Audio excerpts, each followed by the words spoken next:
श्री स्वामी समर्थ. गुढीपाडवा म्हणजे चैत्र प्रतिपदा, चैत्र नवरात्र प्रारंभ, मराठी नवीन वर्षाची सुरुवात. तर महिलांनो, दादांनो, आपल्या घरातून या वस्तू आपल्याला घराबाहेर काढायच्या आहे.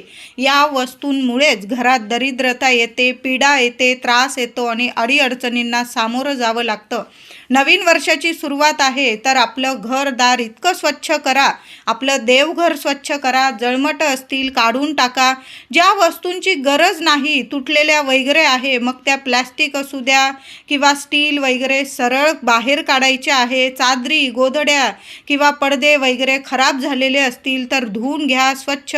जसं आपण अश्विन नवरात्रीला घरदार स्वच्छ करतो ना, चैत्र नवरात्रीच्या आधीसुद्धा, गुढीपाडव्याच्या आधीसुद्धा घरदार स्वच्छ करायचे आहे. देवघरात फोटो किंवा मूर्ती भंग पावलेल्या असतील, वाहत्या पाण्यात विसर्जित करा. गुढीपाडव्याच्या नवीन वर्षाच्या सुरुवातीला पहिल्याच दिवशी आपल्या देवघरात नवीन देवांची स्थापना करायची आहे. मुलांचे किंवा आपले कपडे अगदी फाटलेले असतील तर टाकून द्यायचे आहे. आपण खूप जीव लावून ठेवून देत असतो, तर त्या गोष्टी टाकून द्यायच्या आहे. चांगले असतील, धुवून चून इस्त्री करून कुणाला वापरता देता आलं तुम्हाला तर तसं करा.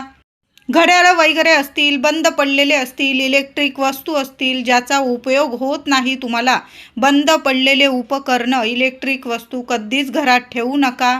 त्याचबरोबर घरात काचेच्या वस्तू असतील, एखादा कप त्याचं कान वगैरे गेलेलं आहे तर सरळ महिलांनो टाकून द्या. तडे गेलेले वगैरे स्टीलचे, तांब्याचे भांडे असतील, भांड्यावाल्या दादाला देऊन द्या. त्याच्या बदल्यात काहीतरी नवीन वस्तू घ्यायची आहे.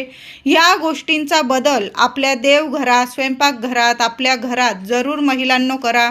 सोन्यासारखे अनुभव येतील तुम्हाला. आपल्या घरातली जी नकारात्मकता असते ती आपण बाहेर काढतो आणि नवीन वर्षात सकारात्मकता